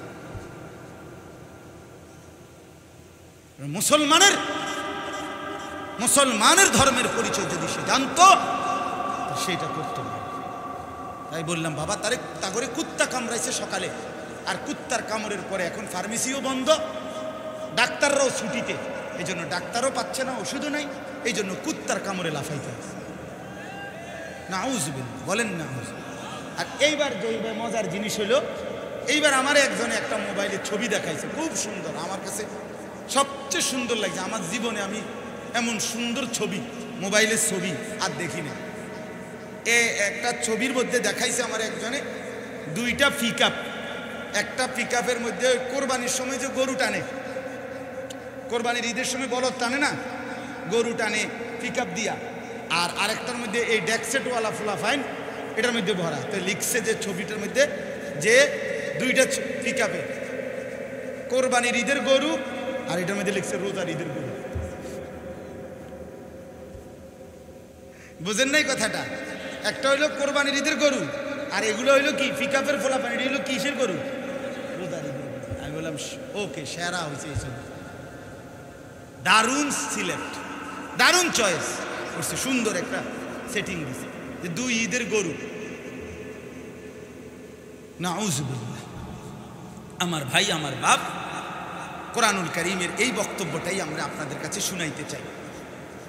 আল্লাহ তাআলা কোরআনুল কারীমে রমজানের দুইটা উদ্দেশ্য বিশেষভাবে বলছিলেন। একটা হলো লাআল্লাকুম তাত্তাকুন, আরেকটা হলো লাআল্লাকুম তাশকুরুন। এই দুই কথা সূরা বাকারার 183 নম্বর আয়াত থেকে 187 নম্বর আয়াত পর্যন্ত আল্লাহ তাআলা রমজানের আলোচনা করছেন। এর মধ্যে আল্লাহ তাআলা প্রথম বলছেন রমজান রোজা, এর উদ্দেশ্য কি? আল্লাহ বলেন তোমাদেরকে মুত্তাকি বানানো হবে। কি বানানো হবে বলেন না? গুনাহ ছেড়ে দেওয়ার যোগ্যতা হবে, আল্লাহর বন্দেগী করার যোগ্যতা আসবে। অতএব দেখার বিষয়, রমজান তো আমাদের কাছ থেকে গেল, আমাদের হালাত কি? হালাত কি? আমরা যে যেই অবস্থায় আছি, সবাই যদি আবার আগের মতো আমি আপনি পুরাতন গুনাহে অভ্যস্ত থাকি, নতুন করে কোনো নেক আমলের যদি কোনো স্বপ্নই না দেখি, প্রস্তুতি না নেই, তাহলে আমাদের রমজান কি আসলো আর কি গেল? টার্গেট তো অর্জন হলো না। লাআল্লাকুম তাত্তাকুন, এটা তো অর্জন হলো না, তো লাভ হইল কি বাপ? এই জন্য যুবক ভাই, আমি শক্ত বলল আমারে মাফ করে দিও, কিন্তু আমি তোমার বিবেককে, তুমি নিজের উপরে দয়া করো। বাবারা, আপনাদেরকেও বলি, আপনারা আপনাদের হায়াতের উপরে রহম করেন। আপনি মনে রাখেন, চোখ বন্ধ করলেই ঝড় তুফান বন্ধ হয় না। আপনি যদি চোখ বন্ধ রাখেন, তাই কারণে, এই কারণে সূর্যের আলো অন্ধকার হয়ে যায় না। ঠিক কিনা বলেন? আমনে না দেখেন এর না, কিন্তু সূর্যের আলো তো আছে। তাহলে চোখ বন্ধ করলে তো ঝড় তুফান বন্ধ হয় না। অতএব আপনি যদি বলেন আমি জানি না, এ কথা বললেই আপনার স্ত্রী সন্তানের নাফরমানির জন্য আপনাকে ছেড়ে দেওয়া হবে না। এটা খেয়াল রাখতে, এ কথাটা গুরুত্বপূর্ণ মনে রাখেন। বাবুরে, আমি বাবু বয়স হয়ে গেছে, আমি এত কিছু, বাবুরে হুজুর আমি বুঝি না, তারার বুঝ তারার বুঝ না, এসব রঙের আলাপ করলে না না না, ফেরেশতা আপনার টাঙ্গাইয়া ফেলবে। মনে রাখেন। হ্যাঁ, আপনি কি মনে করছেন? আপনার সন্তান আপনার কাছে আমানত, আপনার মেয়ে আপনার কাছে আমানত, আপনার স্ত্রী আপনার কাছে আমানত। তো আল্লাহ দিয়েছিলেন, আপনাকে দায়িত্ব দিয়েছিলেন। আপনি কোনো কাজ করেন না স্ত্রী সন্তানের, আপনি বলেন আপনি কিচ্ছু বোঝেন না। কি বোঝেন না? আপনি ছেলেটার জন্য 12 লাখ টাকা সুদে লইয়া তারে বিদেশ পাঠান নাই, আপনি না বলে বোঝেন না? এটা বুঝলেন কেমনি? কথা বলেন না কেন? আপনি মিশা কথা কইয়া এই জমি যে 2 শতক রেখে দিলেন, মিথ্যা কথা কইয়া, কাঁচা মিথ্যা কথা কইলেন, এটা আপনার না, আসলে আপনি মিথ্যা বলেইয়া আপনি সীমানার লগে এটা ঢুকাই লেছেন। আপনি না বলে বোঝেন না? এটা কেমনি বুঝেন? কথা বলেন না কেন? আপনি না বলে বোঝেন? আপনি সুদ বুঝেন, ঘুষ বুঝেন, কিস্তি বুঝেন, আপনি বিদেশ বুঝেন, ব্যাংক বুঝেন, বাড়ি বুঝেন, চাইল বুঝেন, ডাইল বুঝেন, ভাত বুঝেন, গোস্ত বুঝেন, বেড়া বুঝেন, বেড়ি বুঝেন, নাচ বুঝেন, গান বুঝেন, আখেরাত বুঝেন না। হ্যাঁ, এটা বললে হবে? কথা বলেন না কেন? এটা বললেই হয়ে যাবে আপনি? এই জন্য দয়া করে প্রত্যেকেই আন্তরিকভাবে ফিকির করে, সবাই মিলে এই কমপক্ষে এটুকু থেকে আমাদের কারো মুক্তি নেই। আমার নিজের ব্যাপারে আমার হিসাব দিতে হবে, আমার স্ত্রী সন্তানের ব্যাপারে, পরিবার পরিজনের ব্যাপারে আমাকে হিসাব দিতেই হবে। কমপক্ষে এটুকু থেকে মুক্তি কারো নাই। ঠিক কিনা বলেন? গোটা পৃথিবীর ব্যাপারে জবাব আপনি না দিলেন, গোটা দেশের জবাব আপনি না দিলেন, কিন্তু আপনার পরিবারের এই মানুষগুলো, এদের ব্যাপারে কিন্তু আপনাকে জবাব দিতেই হবে। ওয়াকুল্লুকুম মাসউলুন আন রাইয়াতিহি, এটা স্পষ্ট হাদিস। আল্লাহর নবী বলছেন, তোমাদের প্রত্যেককেই তার অধীনস্থদের ব্যাপারে আল্লাহ তাআলা জিজ্ঞেস করবেন, তোমাকে উত্তর দিতে হবে, তোমাকে দিতে হবে। আল্লাহ তাআলা বলছেন। অতএব এটুকু বললে হবে না, আপনি ছেলেটার, মেয়েটার, স্ত্রীর, সন্তানের, কোরআনে আছে জানেন, কোরআনে আল্লাহ নবীকে বলছে, ইয়া আইয়ুহান নাবিয়্যু কুল লি আজওয়াজিকা ওয়া বানাতিকা ওয়া নিসাইল মুমিনিন। এই একটা আয়াত বুঝলেই সব বুঝবে। নবীজি কে আল্লাহ বলছে, হে নবী, আপনি আপনার স্ত্রীদেরকে বলেন, আপনি আপনার মেয়েদেরকে বলেন, আপনি সমস্ত মুমিন নারীদেরকে বলেন। কাকে বলেন? এক নম্বরে বলছে, বলেন না কেন? 2 নম্বরে মেয়েদেরকে বলুন, 3 নম্বরে মুমিন নারীদেরকে বলুন। এই কি বলুন? ইউদিনিনা আলাইহিন্না মিন জালাবিবিহিন্না, তারা যেন তাদের শরীর কাপড়কে মোটা ঢিলে ঢালা বোরখা দিয়ে, পর্দা দিয়ে ঢেকে নেয়। আরো অনেক ব্যাখ্যা আছে এটা, মানে এতটুকু বললাম যেন তারা পূর্ণ পর্দা করে নেয়। এই কথাটা আপনি আপনার স্ত্রীদেরকে বলেন, মেয়েদেরকে বলেন, মুমিন মহিলাদেরকে বলেন। এখন আমার প্রশ্ন হলো, বুঝার জন্য বলতেছি, আপনারা বুঝেন যে 3টা ভাগ দিয়ে কইলেন কেন? স্ত্রীকে বলেন, মেয়েকে বলেন, মুমিন নারীদেরকে বলেন, এই 3 ভাগে বললেন কেন? মুমিন নারীদেরকে বলুন কইলেই তো স্ত্রীরাও অন্তর্ভুক্ত, মেয়েরাও অন্তর্ভুক্ত। কারণ নবীজির সমস্ত স্ত্রীরা তারা তো ঈমানদারই ছিল। কথা বলে না কেন? নবীজির সমস্ত মেয়েরা তারা ঈমানদার ছিল না? তো ঈমানদার নারীদেরকে বলুন, এটার মধ্যে নবীর বউও শামিল, স্ত্রীরাও শামিল, মেয়েরাও শামিল, বাকি মহিলারাও শামিল, ঠিক কিনা বলেন? কিন্তু আল্লাহ এমনি করলেন, এইটা আল্লাহ দায়িত্ব বুঝাই দিলেন। আপনি স্বামী, অতএব স্ত্রীকে বলুন। আপনি পিতা, বাপ, অতএব মেয়েদেরকে বলুন। আপনি নবী, অতএব আপনি ঈমানদার নারীদেরকে বলুন। স্বামী হিসাবে আপনার দায়িত্ব, স্ত্রীকে বলুন। পিতা হিসাবে আপনার দায়িত্ব, মেয়েকে বলুন। নবী হিসাবে আপনার দায়িত্ব, যার কারণে মুমিন মহিলাদেরকে বলুন। তাইলে স্বামী হিসাবে আলাদা দায়িত্ব আছে কিনা? পিতা হিসাবে আলাদা দায়িত্ব আছে কিনা? বলেন না কেন? কোরআনে আল্লাহ বলছেন, ওয়া'মুর আহলাকা বিস-সালাহ ওয়াসতাবির আলাইহা। আল্লাহ বলছেন, নবী আপনি আপনার পরিবারের সদস্যদেরকে নামাজের আদেশ করুন এবং নিজেও নামাজের উপরে মজবুত থাকুন। তাহলে পরিবারের সদস্যদেরকে নামাজের আদেশ করুন, এ কথা পরিবারের যিনি অভিভাবক তাকে বলেছে কিনা? বলেন না কেন? আল্লাহ বলছেন কিনা? বলেন। তাহলে আপনি পাশ কাটান কেন? আমরা আইলে হুজুর কানে কানে বেডিটি বেশি খারাপ, হুজুর ভালো করে কইয়া দেন, আমনে সিরানি সাবান চাচা, বেডি কি সাদের দেশের বেডি নিরা, যে আমনের ঘরের বেডি না? কথা বলেন না কেন? এই গ্রামের মহিলা এগুলো আপনাদের বিবি, আপনাদের মেয়ে, আপনাদের মা বোন, না রংপুরের মানুষের? তো তাইলে আপনার দায়িত্বটা কি? আপনার জিম্মাদারিটা কি? অতএব আমি দয়া করি অনুরোধ করলাম, এটার একটা উদ্দেশ্য আছে। আমার আয়াতের তর্জমা শুধু বলবো, আমি শুধু এই কথাটা বলছি। আজকে আপনাদের কাছে আমার অনুরোধ, প্রথম আমরা আমাদের সন্তানদেরকে, আমাদের স্ত্রীদেরকে, আমাদের ঘর পরিবার এবং আমরা নিজেরা, আমরা যদি তাকওয়ার উপরে না উঠি, গুনাহ থেকে মুক্ত হওয়ার যদি সিদ্ধান্ত না নেই, আল্লাহর ইবাদতে যদি অভ্যস্ত না হই, বাপ আমরাও কষ্ট পাবো, স্ত্রী সন্তানও কষ্ট পাবো, সবাই কষ্ট পাবো। আল্লাহ কোরআনে দোয়া শিখাইছে, একজন মোমেন তুমি দোয়া করো এভাবে, রব্বানা হাবলানা মিন আজওয়াজিনা ওয়া যুররিয়াতিনা কুররাতা আ'য়ুন। এই যে আল্লাহ দোয়া শিখাইছে, মোমেনের দোয়া কি? মোমেন বলবে, আল্লাহ আমার স্ত্রী এবং সন্তানদেরকে আপনি আমার চোখের শীতলতা এমন বানায়া দেন যেন তাদেরকে দেখলে আমার চোখ ঠান্ডা হয়ে যায়। আর চোখ ঠান্ডা হয় দুনিয়াতে কেবল একটি জিনিস দ্বারা। নবীজি বলছেন, দুনিয়াতে কোনো জিনিস দ্বারা চোখ তৃপ্ত হবে না, চোখ ঠান্ডা হবে না। দুনিয়াতে সবচেয়ে সুন্দরী নারীকে কেউ যদি দেখে, তারপরও তাকে যদি বলে আর বেডি সেবেনি, কহ সাব আর আসেনি, বুঝেন না এমনি কথা? দুনিয়াতে সবচেয়ে সুন্দর বাড়ি কাউকে দেখানোর পরে যদি বলে আর বিল্ডিং দেখবানি, কহ দেখুন ও সার না চলেন।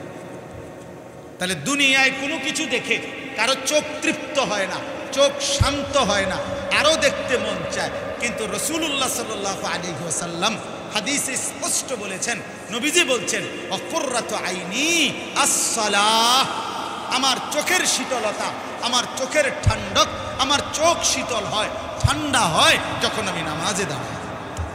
এজন্য দুনিয়ায় চোখের শীতলতা নামাজ। কি বলেন না কেন? তাহলে আল্লাহ বলছে দোয়া করো, আল্লাহ আমার স্ত্রী সন্তানকে আমার চোখের শীতলতা বানিয়ে দেন, তার মানে নামাজি বানিয়ে দেন। যে স্ত্রী নামাজি সেই স্ত্রী ওই স্বামীর জন্য তৃপ্তি, যে ছেলে মেয়ে নামাজি সেটা ওই বাবার জন্য তৃপ্তি। আপনি তৃপ্ত হবেন সেদিন স্ত্রী নামাজি হবে, যে ছেলে মেয়ে নামাজি হবে। ও বিদেশ দেশ বা তরকারি বিল্ডিং টাইলস বাথরুম ইট বালু সিমেন্ট ইডি কইেন না, হুদ্দাডি একবারে ধোকা। এগুলো কি বলেন না কেন? এগুলো ধোকা, এগুলো ধোকা, এগুলো ধোকা, এগুলো অতৃপ্ত। এগুলো আমনে মরার পরেও আবার তারা গড়বে, ভাঙবে, নতুন করে করবে। ঠিক কিনা বলেন না কেন? এগুলো বাইকি থেকে যায়। দুনিয়া সাজানো যায় না, দুনিয়া শেষ হয় না। আমি এক কোটিপতির বাড়িতে গেছিলাম, 4 কোটি টাকা খরচ করে উনি দোতলা পর্যন্ত কাজ করছে। আপনার ওনার বাড়িতে ওনারে আপনার ডেঙ্গু জ্বর হয়েছে, ডেঙ্গু বলছে আমারে ফু দিতাম বললাম। ওনারে ফু দেওয়ার জন্য আমি দোতলায় গেছি, তো বললাম আমি একটু ইস্তেঞ্জা করবো, আপনার এরপর আইয়া ফু দিতে আছে আপনি বই। এবার ওনার বাথরুমে গিয়ে দেখছি অত্যাধুনিক বাড়ি, সব আধুনিক, কিন্তু বাথরুমে ঢুইকা দরজা যে লাগামু এই সিটকারি, বুঝেন নাই? সিটকারিটা যেটার মধ্যে লাগাই, যে ছোট্ট একটা এটা কি কয় আংটাটা, মানে যেটার মধ্যে সিটকারিটা লাগায় আর কি, এই ছোট্ট আংটাটা এইটা নাই এবার দরজার মধ্যে। এখন আমি এটা কি এর মধ্যে লাগাই? আমি বইতাম কেমন যদি কেউ ধাক্কা দেয় কথা কন সামনে। এখন আমি কি রয় পরে বালতির মধ্যে পানি নিছি, আগে নিয়া পানিটারে মোটামুটি হয়েছে, তো এটা দিয়ে বালতি দিয়া ওনার দরজা ধাক্কা দিছি, দিয়ে তুই এসতেন। পরে আমি বাইরে গেলাম, ভাই দুনিয়া যে থাইকেই যায় এটার প্রমাণ আজকেও আবার দেখলাম, সিটকারি আছে বল্টু নাই, দুনিয়া থেকেই যায়। ঠিক কিনা বলেন না? দুনিয়া শেষ হয়, দুনিয়া শেষ হয়, দুনিয়া এক অতৃপ্ত। নবীজি বলছে এক উহুদ পাহাড় পরিমাণ স্বর্ণ দিলেও লাবতাগা সানিয়ান, মানুষ তখন দ্বিতীয় আরেকটি পাহাড় চাইবে। ফাইন আতাহু সানিয়ান লাবতাগা সালিসা, দ্বিতীয় পাহাড় স্বর্ণ দিলে তৃতীয় পাহাড় চাইবে। লা ইয়ামলাউ জাওফু ইবনু আদামা ইল্লা তুরাব, আল্লাহর নবী বলেন বনি আদমের পেট ভরবে না কবরের মাটি ঢুকা পর্যন্ত। পেট ভরবে সেদিন কবরের মাটি ঢুকবে, এর আগে কি হবে না? তৃপ্ত হবে। এজন্য দুনিয়া শেষ হবে না বন্ধু, দুনিয়া সাজানো যায় না, আখেরাত সাজাইতে হয়। আখেরাত সাজানো যাবে, জান্নাত গড়া যাবে, জান্নাতের ঠিকানা মিলানো যাবে যদি আল্লাহ এবং রাসূলের নির্দেশনা মতো চলা যায়। অতএব আজকে এটুকু সবক আপনাদের কাছে, আমার জন্য, আপনাদের জন্য। আল্লাহ তাআলা চেয়েছিলেন লাআল্লাকুম তাত্তাকুন, তোমরা যেন মুত্তাকি হবে, এজন্য দিয়েছিলাম রমজান। অতএব গুনাহমুক্ত যদি হতে না পারি, আমলে যদি ইবাদতে অভ্যস্ত হতে না পারি, তাহলে রমজানের কোনো সার্থকতা নাই। এজন্য যুবক ছেলেরা আবারও বলছি, বাবারা আবারও বলছি, সবাই হায়াতের কদর করে নিজের জীবন আবারও পরিবর্তন করেন, আখিরাতের ফিকির করেন, গুনাহ ছেড়ে দেন, বলেন আমিন। আর দ্বিতীয় কথা হইল, আল্লাহ তাআলা দ্বিতীয় চেয়েছেন লাআল্লাকুম তাশকুরুন, বান্দা ওয়ালিতুকমিলুল ইদ্দাতা ওয়ালিতুকাব্বিরুল্লাহা আলা মা হাদাকুম ওয়া লাআল্লাকুম তাশকুরুন। গুনে গুনে 30 দিন, 1 মাস রমজান তোমরা পূর্ণ করো। আর এরপরে কি করো?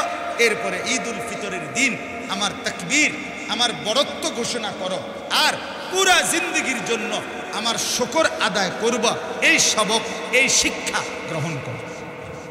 তাহলে রমজান দিয়ে আল্লাহ চেয়েছেন আমরা যেন আল্লাহর শুকর আদায় করি। কি আদায় করি বলেন না? অতএব যেই আল্লাহ, আচ্ছা বলেন তো, রমজানের আগে যত লোক আল্লাহুম্মা বারিক লানা ফি রজব ওয়া শাবান ওয়া বাল্লিগনা রমাদান, এই দোয়া রমজানের 2 মাস আগে থেকে যত লোকে শুরু করছিল, দোয়াটা করছিল, প্রত্যেকেই রমজান পর্যন্ত হায়াত পাইছে। তো কথা বোঝেন নাই? সবাই পাইছিল? অসংখ্য মানুষ দোয়া করতে করতেও রমজানের চাঁদ উঠার আগে আগে কবরে চলে গেছে, গেছে কিনা বলে? আচ্ছা, রমজানের চাঁদ উঠছে, অসংখ্য মানুষ দেখছে, শুরু করছে রমজান, কিন্তু রমজানের শেষ দিন পর্যন্ত পূর্ণ এক মাস যতজন রমজানের প্রথম দিন পাইছে ততজন প্রত্যেকেই রমজানের শেষ দিন পাইছে। তো এর মধ্যে সব অনেক মানুষ কবরে গেছে কিনা? আমরা এতেকাফ করছি সুধন্যপুরে। আমার শায়েখ আল্লামা মুফতি মুশতাকুন নবী কাসেমি হুজুরের মাদ্রাসায়, আমাদের এই যে গল্লাই মাদ্রাসার উস্তাদ মাওলানা ফরিদ, আপনাদের এখানে যার নাম আছে মাওলানা ফরিদ, এ আমাদের শায়েখের ছোট ভাই, আপন ভাই আপনার। তাই ওই মসজিদে আমরা শায়েখের মাদ্রাসার মসজিদ 5 তালা, এই মসজিদে আমরা প্রায় 1300 সাথী এক মসজিদে এতেকাফ করছি একসাথে, একবারে এরকম এক হাত মাইপে মাইপে সিট, সিঁড়ির তলেও মানুষ ঘুমাইছে, মাটির তলে যদি আন্ডারগ্রাউন্ডে জায়গা থাকতো তো হ্যাঁ ঘুমাইল, এই পরিমাণ সাথে। তো আমার বলার উদ্দেশ্য হলো ওইখানে দেখছি এতেকাফের দিন লাস্টের যেদিন 30 রমজানের দিন, আপনার মাগরিবের আগে সময় তো রোজা শেষ হয়ে যাবে, ওই দিনও আমি পরিষ্কার দেখছি আমরা যে ওই দিন শেষ দিন আসরের নামাজের পরে ওই মহল্লায় জানাজা হয়, মানে মাইকে যে কইতেছে শুনছি।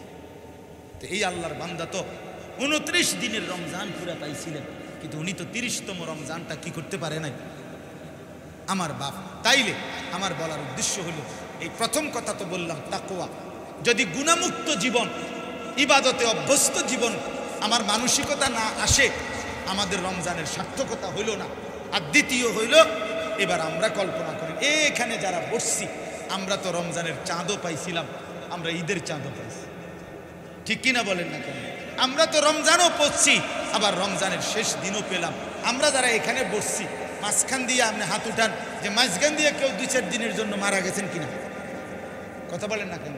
মাঝখান দিয়ে কোনো মারা গেছিলেন নি কেউ? আপনি এখানে এখানে আমরা যারা এখন আছি, আমরা মাঝখান দিয়ে কেউ মরি নাই, আমরা তো পূর্ণ হায়াত পেলাম।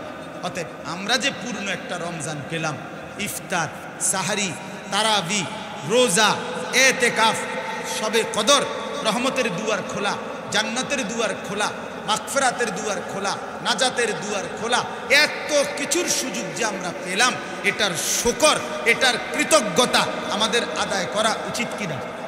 এ আল্লাহ বলছে এটাই চাচ্ছি, ওয়ালা আল্লাকুম তাশকুরুন, আমি চাচ্ছি বান্দা তোমরা যেন শুকর আদায় করো। এখন শুকর আদায় করবেন কিভাবে? আল্লাহর শুকর কেমনে আদায় করবেন? তাফসীরের মধ্যে লিখছে শুকর আদায় করে কিভাবে?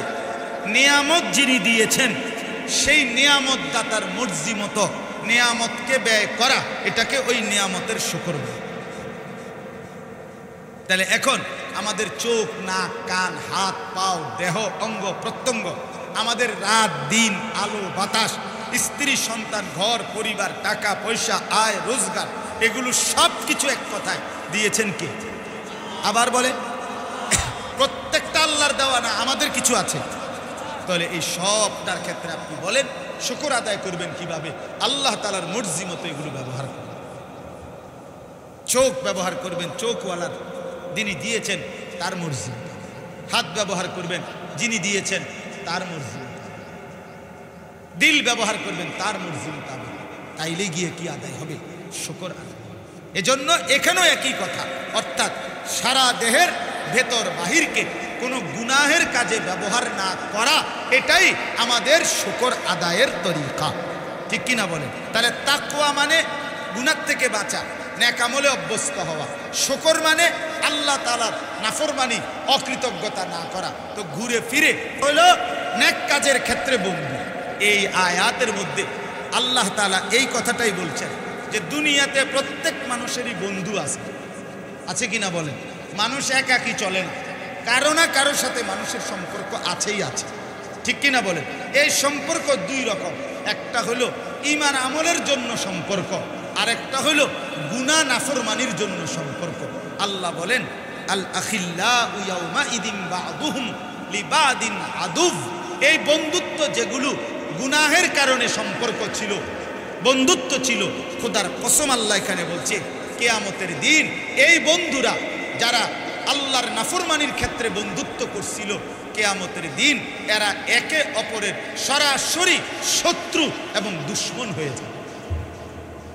এই বন্ধুত্ব থাকবে যে বন্ধু, এক বন্ধু আরেক বন্ধুকে মদে আসক্ত করছে, জুয়া খেলা শিখাইছে, বিড়ি খানা শিখাইছে, নাচ গান দেখাইছে, নারীর ফাঁদে ফেলছে, সুদের টাকার মধ্যে সহযোগিতা করছে, ঘুষের টাকা, কিস্তির টাকা, এরকম আন্তরিকতা দুনিয়ার বিষয়ে আল্লাহ বলেন এরা পরস্পরের শত্রু হবে। ইল্লাল মুত্তাকিন, কিন্তু যারা তাকওয়ার ভিত্তিতে, আল্লাহকে ভয় করার ভিত্তিতে, আখিরাতের ভিত্তিতে বন্ধুত্ব করেছিল, তারা মোটেই একে অপরের শত্রু হবে না, বরং কবরে হাসরেও এরা আপন বন্ধু হয়েই থাকবে। সুবহান।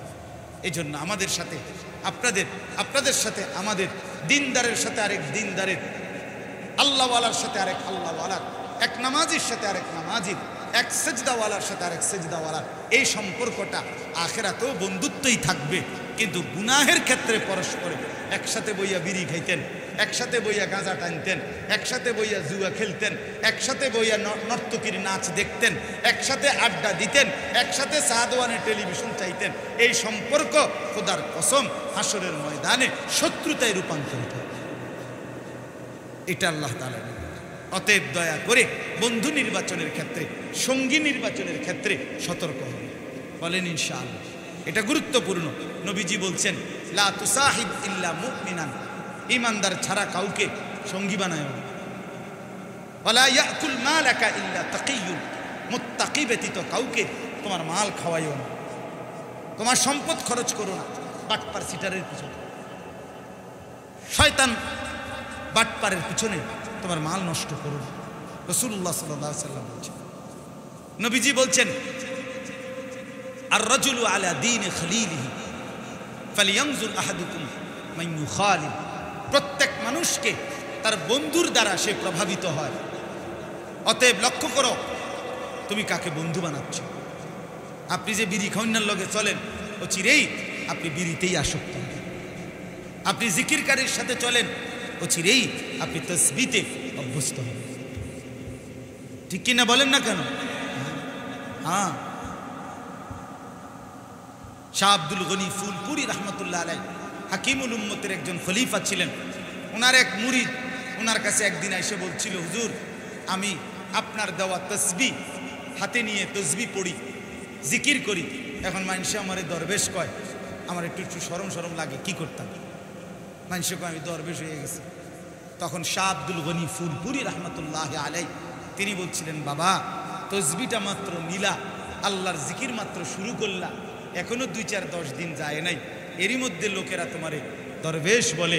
যদি সত্যি সত্যি তুমি জিকিরওয়ালা হও, তাহলে তোমাকে মানুষ কি পরিমাণ আল্লাহওয়ালা বলে।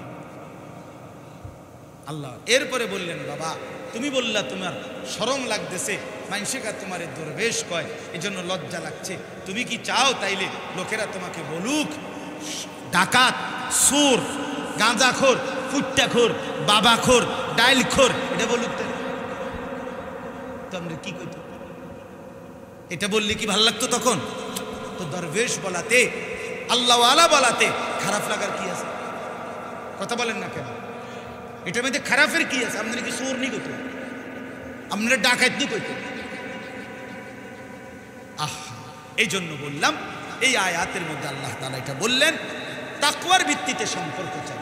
আপনাদের জন্য ফিকির করছি আল ইখলাস জনকল্যাণ সংস্থা, অর্থাৎ আপনাদের সাথে এই ফিকির, এই ভাইদের যে আপনাদের সাথে মহল্লাবাসীর সাথে সম্পর্কটা হবে তাকওয়ার সম্পর্ক, ইখলাসের সম্পর্ক, আল্লাহর সন্তুষ্টির জন্য সম্পর্ক। ওনারা আপনাদেরকে আল্লাহর দিকে ডাকবে, আপনারা আল্লাহর দিকে ফিরবেন, মিলেমিশে একসাথে জান্নাতি হবে, একসাথে জান্নাতি হবে। এই জন্য কোনো অসৎ মানুষের সাথে সঙ্গী না হবে। অসৎ মানুষের যুবক, তোমাদেরকে যে কয়জন ভাইয়া কষ্ট করে বসছো নওজোয়ান, তোমাদেরকে বল, আমার বন্ধু অসৎ বন্ধু তোমারে নষ্ট করে দেয়, সমবয়সী নষ্ট করে দেয়। যে যুবক তোমারে মোবাইল দেখায় সারাদিন, সে কোনো দিন ভালো ছেলে হইতে পারে না। 7 ঘন্টা তুমি আড্ডা দেওয়ার পরে যে তোমারে একবারও আসর মাগরিব এশার নামাজের কথা বলে নাই, সে বন্ধু না, সেই শয়তান, ওইটাই ইবলিস। আমার শায়েখ আল্লামা মুফতি মুশতাকুর নবী সাহেবের সাথে আমি অসংখ্যবার সফর করছি, দেখছি উনি জিকিরের কথা বলে, হালাল হারামের কথা বলে, আখিরাতের কথা বলে, পরকালের কথা বলে। তাহলে এটাই বন্ধুত্ব, এটাই সম্পর্ক। আল্লাহ আমাদেরকে বুঝার তৌফিক দান করেন। তাহলে আল্লাহ তাআলা বলেন, আল্লাহ তখন তার এই প্রিয় বান্দা যাদের দুনিয়াতে বন্ধুত্ব ছিল, নেক কাজের বন্ধুত্ব, আল্লাহ তাদেরকে বলবে, ইয়া ইবাদি লা খাউফুন আলাইকুমুল ইয়াউমা ওয়ালা আনতুম তাহজানুন, হে আমার নেককার বান্দাগণ, তোমাদের কোনো ভয়ও নাই, তোমাদের কোনো চিন্তাও নেই, তোমরা টেনশনই করবা না। আল্লাযীনা আমানু বিআয়াতিনা ওয়া কানু মুসলিমিন, আল্লাহ বলে এরা আমার সেই বান্দা যারা আমার আয়াতগুলোকে মেনে নিয়েছিল এবং আমার অনুগত মুসলিম হয়েই জীবন কাটিয়েছিল। অতএব এবার আল্লাহ তাদেরকে বলবে, উদখুলুল জান্নাতা আনতুম ওয়া আজওয়াজুকুম তুহবারুন, তোমরা এবং তোমাদের বন্ধুরা, তোমাদের সঙ্গীরা, দোনো গ্রুপ মিলে খুশি খুশি আনন্দ চিত্তে জান্নাতে ঢোকো। চলো তুমি তোমার বন্ধুকে নিয়ে ঢোকো, যে বন্ধু তোমরা একে অপরকে নেক কাজের কথা বলতা, ঈমান আমলের কথা বলতা, তুমি তোমার সঙ্গী। এটার আয়াতের তাফসীরের মধ্যে স্ত্রীও অন্তর্ভুক্ত। যদি স্ত্রী স্বামীকে নেক কাজের জন্য ডাকে, স্বামী যদি স্ত্রীকে নেক কাজের জন্য ডাকে, তো আল্লাহ তাআলা বলবে স্বামী স্ত্রী দুইজন খুশি খুশি জান্নাতে ঢুকে। কারণ স্ত্রীও তো সঙ্গী, কথা বলেন না কেন? স্ত্রীও বন্ধু না, স্ত্রীও তো সঙ্গী। এরপরে আল্লাহ বলেন, ইউতাফু আলাইহিম বিসিহাফিম মিন যাহাবিন ওয়া আকওয়াব, জান্নাতের মধ্যে আমার এই নেককার বান্দাদের সামনে ঘুরতে থাকবে স্বর্ণের থালা এবং স্বর্ণের গ্লাস, জগ, এগুলো তাদের সামনে ঘুরতে থাকবে। সুবহানাল্লাহ। এরপরে আল্লাহ বলবেন, ওয়া ফিহা মা তাশতাহিহিল আনফুসু ওয়া তালাদ্দুল আয়ুন, এবং জান্নাতের মধ্যে তাদের জন্য থাকবে তারা যা মন চাইবে তা, এবং যাই দেখবে, যাই পাবে, প্রত্যেকটা দেখে তাদের চোখ ঠান্ডা হয়ে যাবে, তৃপ্ত হয়ে যাবে। জান্নাতের আপেলও সেরা, জান্নাতের কমলাও সেরা, মালটাও সেরা, আঙ্গুরও সেরা। যেটা দেখবে এটাই সুন্দর, এটাই অসাধারণ, এটাই অসাধারণ। ওয়া আনতুম ফিহা খালিদুন, আল্লাহ বলেন এবং তোমরা এই জান্নাতের মধ্যেই চিরস্থায়ী বসবাস করবে। সুবহানাল্লাহ। ওয়া তিলকাল জান্নাতুল্লাতী উরিসতুমুহা বিমা কুনতুম তা'মালুন, আল্লাহ তাআলা তখন এই নেককারদেরকে বলবেন, তোমরা যে দুনিয়াতে আমল করেছিলে তার বিনিময়ে আজকে তোমাদেরকে এই জান্নাতের উত্তরাধিকারী বানানো হলো। সুবহানাল্লাহ। ওয়া লাকুম ফিহা ফাকিহাতুন কাসীরাতুম মিনহা তাকুলুন, এর মধ্যে অসংখ্য ফল ফলাদি তোমাদের জন্য আছে, তোমরা এখান থেকে খাইতে থাকো, উপভোগ করতে থাকো। সুবহানাল্লাহ। আমার বাপ, তাইলে আমি মোট কি বললাম? এক নম্বরে আমি আপনাদেরকে প্রথম বলছি গাফেল না হও। মনে আসেনি আপনাদের? আমার কথার সমাপ্তি এটা। এক নম্বরে বলছি যে গাফেল না। আমি পারতাম না, হইতো না হুজুর, আর এই বয়স নাই, কথা তো কন বালায়ে, বুঝি তো আমরা লাগিয়েই তো কন, ফারি তো না। এটি ফালতু মানুষের কথা, কথা বলেন না কেন? এগুলো কার কথা? বাজে মানুষের কথা, এটা দুর্বলের কথা, কাপুরুষের কথা, এটা অক্ষম মানুষের কথা, এটা গাফেল লোকের কথা। যাকে জান্নাতে যেতেই হবে, যাকে জাহান্নাম থেকে বাঁচতেই হবে, সে আবার এই সমস্ত নয়সয় কথা বলার সুযোগ আছে কি? এখানে আগুন লাইগে গেছে, আপনি দেখতেছেন, আপনি এখানে আর এক কদম সামনে দিলে আগুনে পুড়ে যাবেন। আপনাকে যে কোনো মূল্যে, বুড়া হন, জোয়ান হন, 900 বছরের বুড়া হন, বাঁচার চেষ্টা করতে হবে না? তো আমার আর কি হে বয়স আসেনি, আগুন লাগলে লাগুক বাবুরে, আমি কি তা করি? এটি বুঝি কথা? হ্যাঁ, কথা বলেন না কেন? এটি নি কথা। জি, তাহলে কি না হওয়া? গাফেল না। বলেন না কি না হওয়া? গাফেল। 2 নাম্বার হলো রমজানের পরে আমরা হিসাব করা উচিত আমাদের মধ্যে গুনাহ ছাড়বার মানসিকতা, নেক কাজের আন্তরিকতা, মানে তাকওয়া অর্জিত হলো কিনা। যদি হয় আমাদের রমজান সার্থক, আর যদি না হয় আমাদের রমজান উপকারী ফলদায়ক আমাদের জন্য হলো। 3 নাম্বার কথা হইল আমরা রমজান পেয়ে আল্লাহর চাওয়া আমরা যেন শুকর আদায় করি। কি আদায় করি? আর শুকর আদায়ের একটা নমুনা এই শাওয়াল মাসের 6টা রোজা রাখা।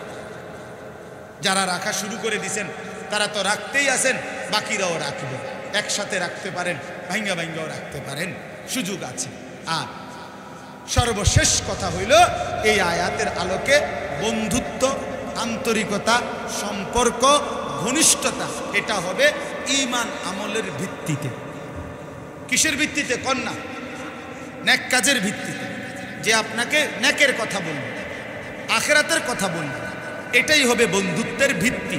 কারণ আমরা মুসলমান। আল্লাহ তাআলা আমাদেরকে সমস্ত গুনাহ এবং নাফরমানি থেকে বেঁচে থাকবার তৌফিক দান করেন। যেই ভাইরা মাহফিল সাজিয়েছেন আল্লাহ তাদেরকে বরকত দান করেন, প্রবাসীদেরকেও আল্লাহ তাআলা কবুল করেন। আমি এই বছরও রমজানে